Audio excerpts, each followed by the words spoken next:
Question 1. Which transactions applies the matching concept? Here there are 4 transactions and we have to identify one transaction which applies matching concept. So firstly we have to understand what the meant by matching concept. Matching concept states that the expenses and revenues should be recorded in the same period when expense occur and revenues earn. In other words, matching concept includes only revenue expenditure and revenue gain. So we have to identify the transactions according to the condition of the matching concept. Option A machine acquired on long-term rental is included in non-current asset. This is incorrect because acquisition of machine in long-term rental is a capital expenditure according to IAS 17, and the long-term rental is a lease. Then option B, computer equipment is depreciated over 2 years.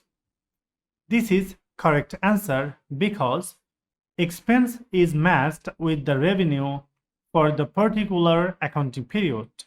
Here depreciation is charged over 2 years. That means current year depreciation is charged in the income statement as an expense to calculate profit. So depreciation is charged in every year when they occur. So depreciation is an expense and it is charged in the income statement in the current accounting period according to matching concept. Then option C, a revaluation is upward, that is capital gain, and when the price falls, that means revaluation is downward, that is capital loss. So this is incorrect because a fall in property prices means a capital loss occurs, and capital loss is treated in revaluation reserve. So this is not the revenue expenditure or revenue gain. So this is incorrect. And option D, a waste paper basket is treated as a revenue expenditure. This is incorrect because waste paper basket is used for more than one accounting period. So this is a capital expenditure, not revenue expenditure. So this is incorrect. So our answer is presented in option B. Question 2. A disposal account is used to record the sale of non-current asset. The requirement is which transactions are recorded on the credit side of disposal account.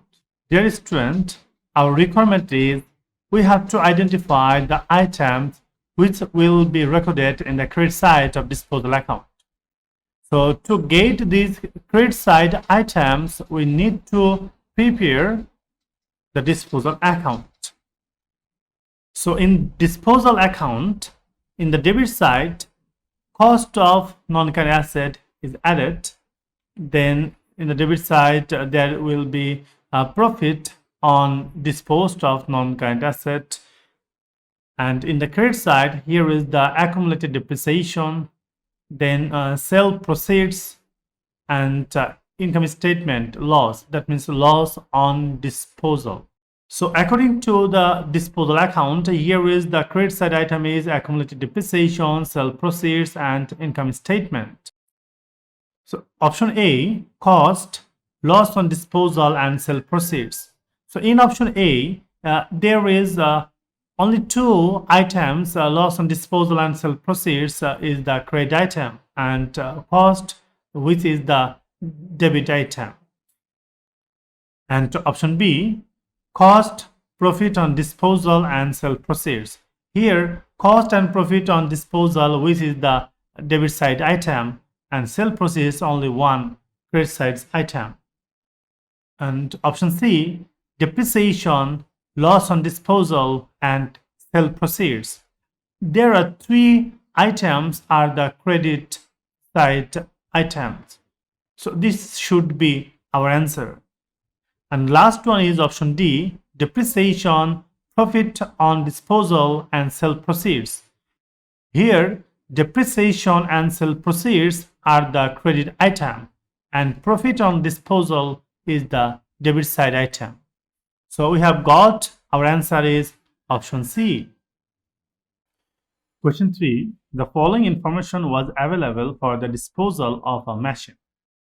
Here, accumulated depreciation, profit on disposal, sale proceeds, and the requirement is what was the original cost of the machine. And you know, original cost of the machine means the purchase cost of disposed of the machine. So we have to calculate this one, and we can use the disposal account to identify or to calculate the original cost. And the disposal account is over here, and you know, disposal account contains accumulated depreciation in the credit side, and the accumulated depreciation is 45,000. Then sale proceeds 75,600, which is here, and then income statement or profit 8,100, which is given here. So we have already recorded all the three given information.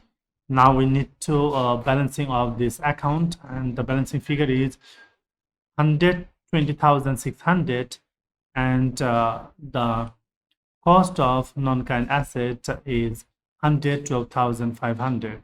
And we have got this by deducting 8,100 from 120,600. So our answer is 112,500, and our answer is represented by option C. Question 4. A printing company installed a large printing press. Here, printing press is a non-current asset.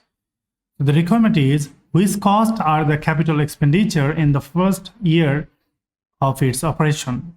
There are examples of three costs.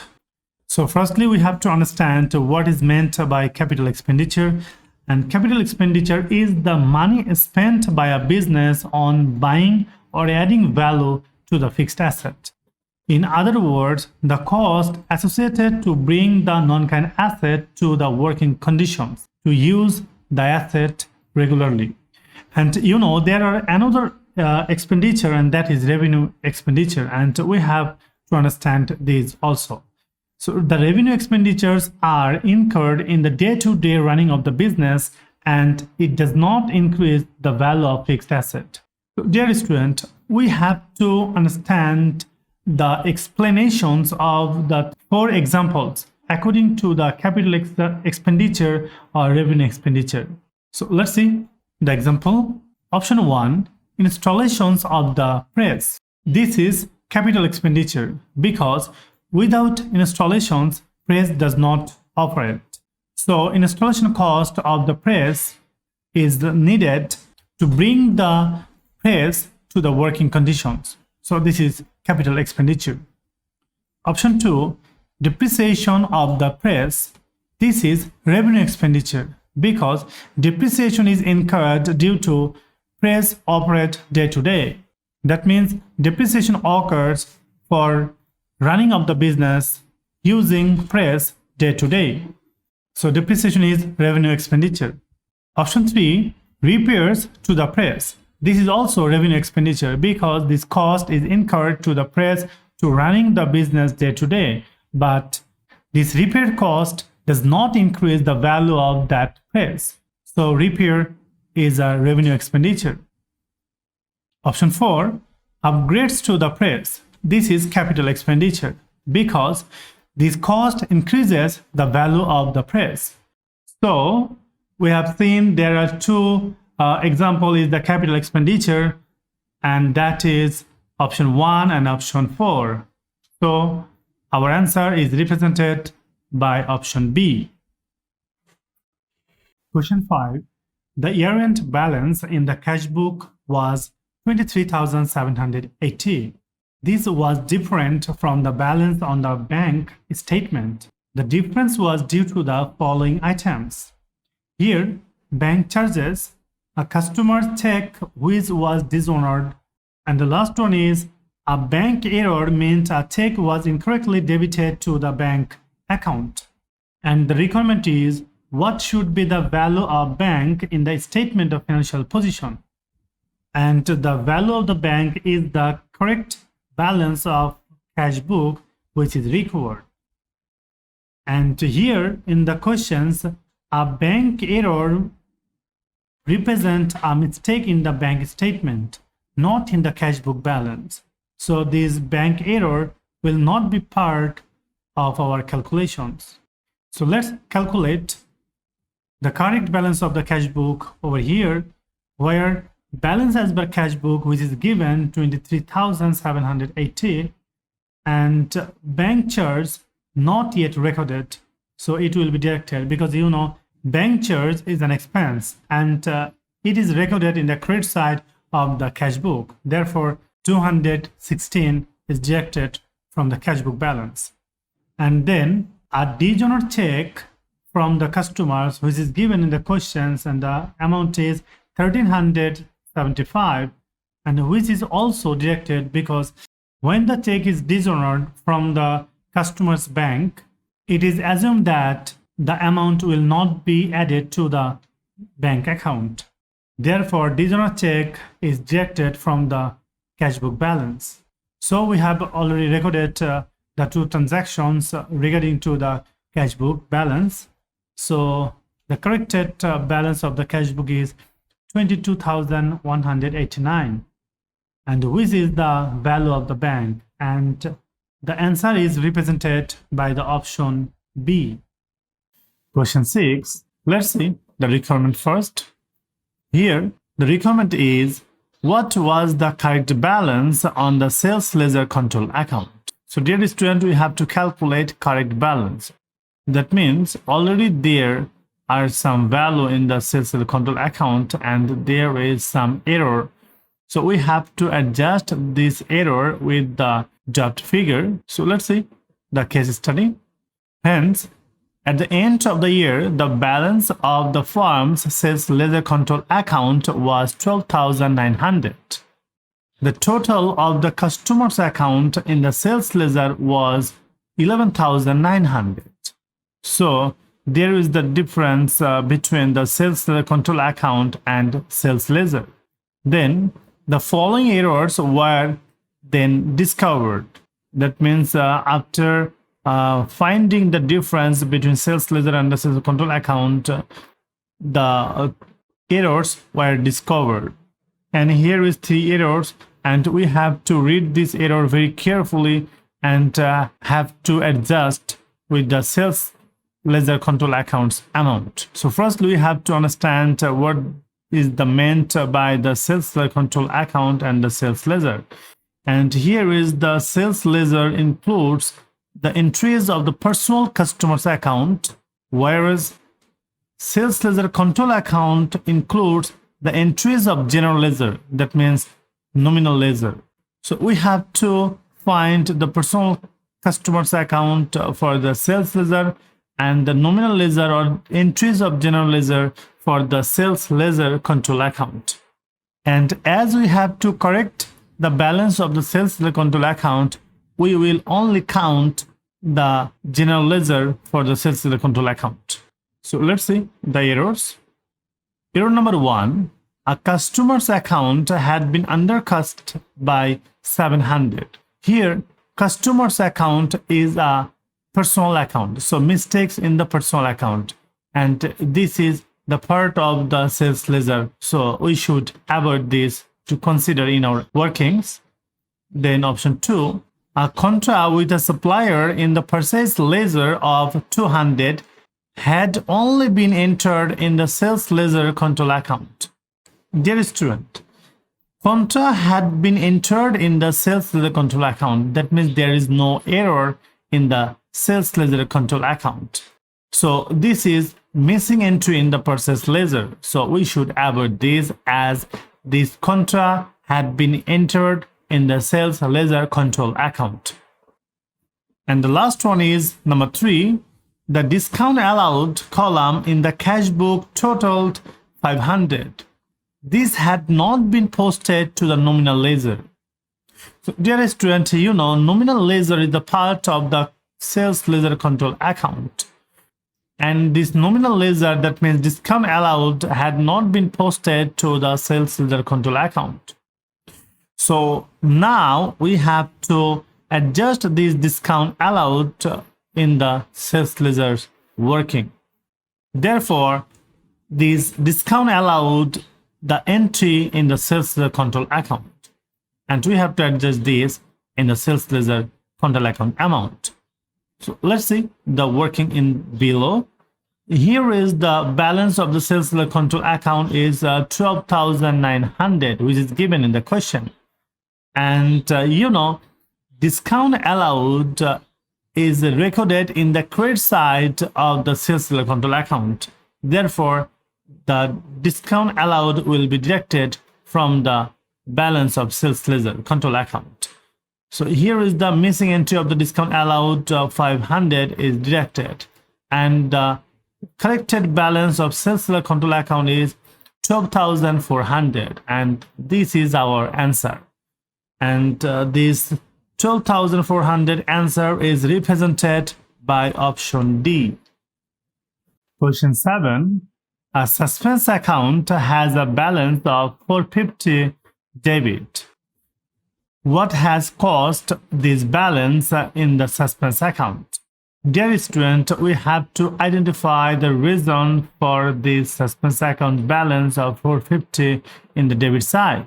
So firstly, we have to understand and we have to know the reason for the suspense account.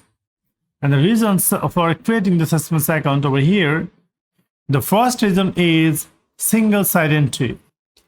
Then debit and credit entries have been made but at the different values. Then two entries have been made on the same side. An incorrect addition in any individual account means overcast or undercast in an entry. And the last one is opening balance has not been brought down. So dear student, we have to identify the cost from these given options according to these reasons. Let's see the given causes. Option A, motor expenses of 225 correctly entered in the cash book and posted to the motor expenses as credit. When motor expenses is correctly entered in the cash book, that means motor expense has been incurred, therefore motor expense should be debited and cash book should be credited.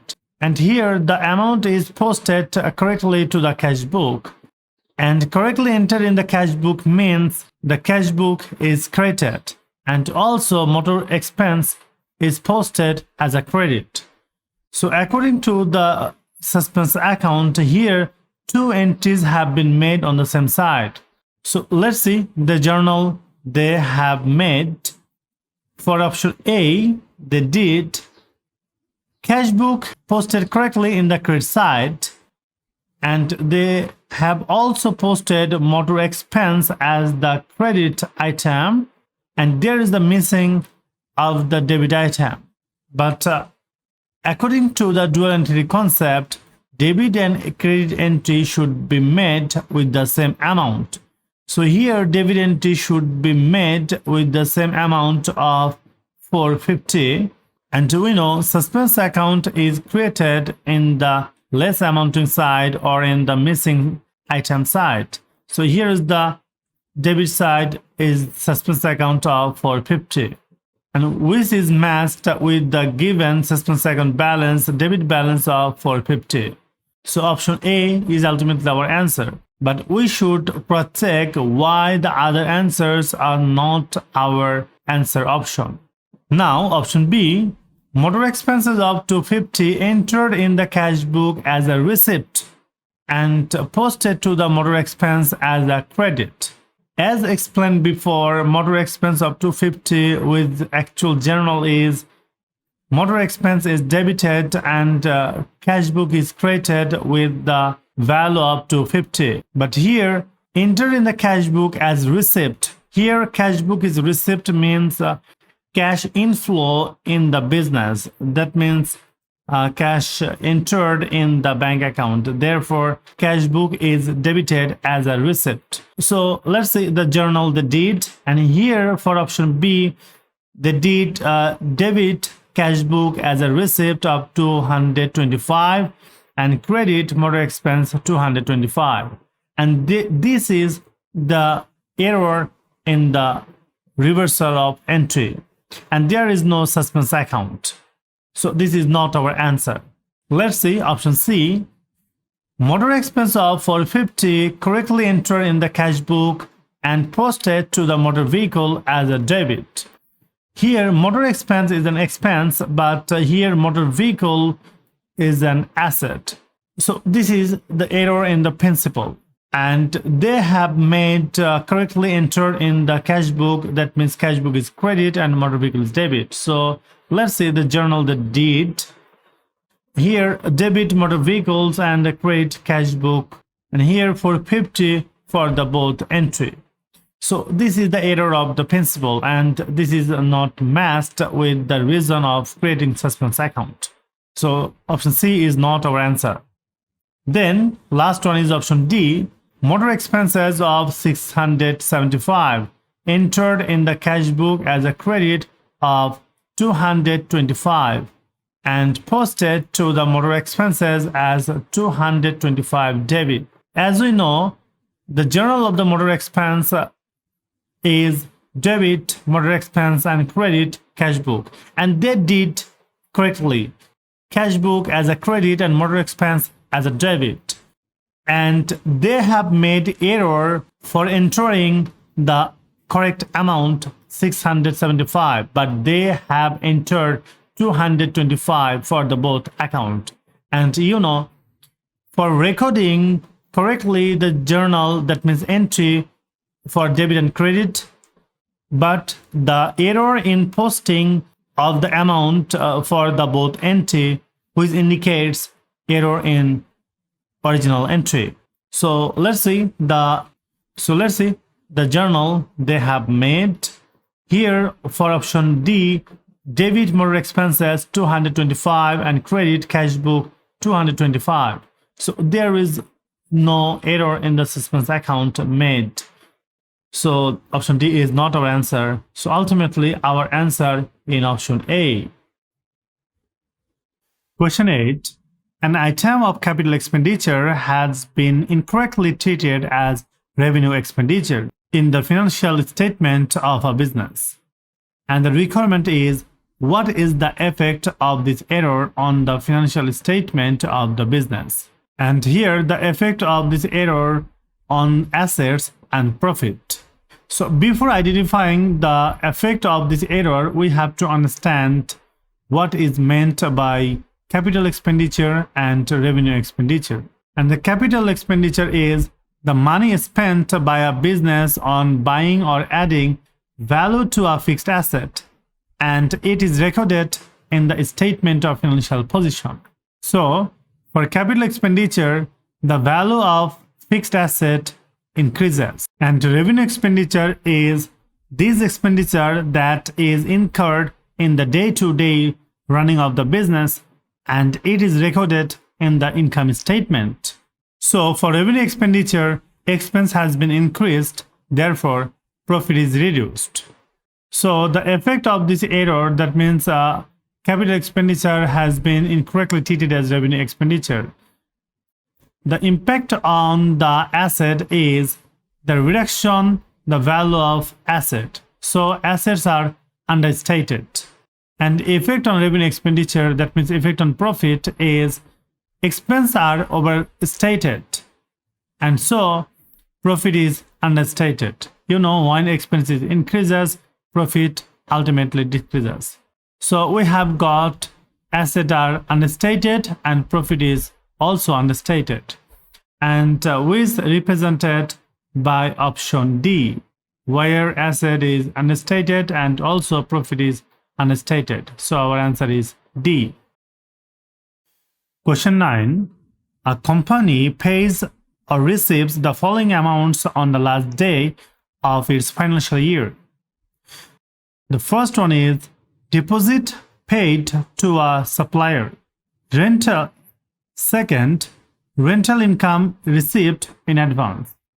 Then loan repayment, and the final one is payment for the last month's sale commission. And the requirement is which of these amounts will be included as other receivables in the statement of financial position. Dear student, you know, other receivables or receivable means amount to be received by a company as a accrued income, or amount paid in advance by the company, and that is prepaid expense. So other receivable is created for accrued income or prepaid expense. So let's see the information given. Here, option 1, deposit paid to a supplier. This is correct answer because this is prepaid expense. Here, amount paid in advance before receiving the goods. So this is prepaid expense. Then option 2, rental income received in advance. This is incorrect because amount is received in advance. This is prepaid income. And for this option, other payable is increased. And the number 3 is loan prepayment 3,000. This is also incorrect because prepayment means amount of loan will be reduced, and so non-current liability will be affected. And the last one is payment for last month's sale commission 900. This is also incorrect because expense has been paid, therefore other payables is reduced. So dear student, we have got our answer in the first option, and that is deposited paid to a supplier 6,500, which is represented by given option A. Question 10. A sole trader provides the following information. Here we start of the year and end of the year. Here is the total asset 100,000 at the start of the year and 135 end of the year. Total liabilities excluding owner's capital 35,000, which is the opening liability, and 40,000, which is closing liability. Then during the year the owner took drawings of 18,000, and the requirement is what was the profit for the year. So we can calculate profit for the year using the formula of capital section, and the formula equals to closing capital equals to opening capital plus profit minus drawing. So here drawing information is given, but opening capital and closing capital is missing. So we can calculate the opening capital and closing capital using given information. So the capital equals to total asset minus total liability. So here opening capital is 100,000 minus 35,000 is 65,000, which is the opening capital. And here 135,000 minus 40,000 equals to 95,000, which is closing capital. So by entering this information in our formula, we can simplify this profit. So 95,000, which is the closing balance, and opening capital is 65,000, and 80,000, which is given in the questions of the value of drawings. So by simplifying this, we can calculate profit equals to 48,000, and which is our answer, and our answer is represented by option D. Dear students, I believe that you have understood clearly all the solutions in this part. So for more solutions, click on the link given below in the description box and visit our website for a full course.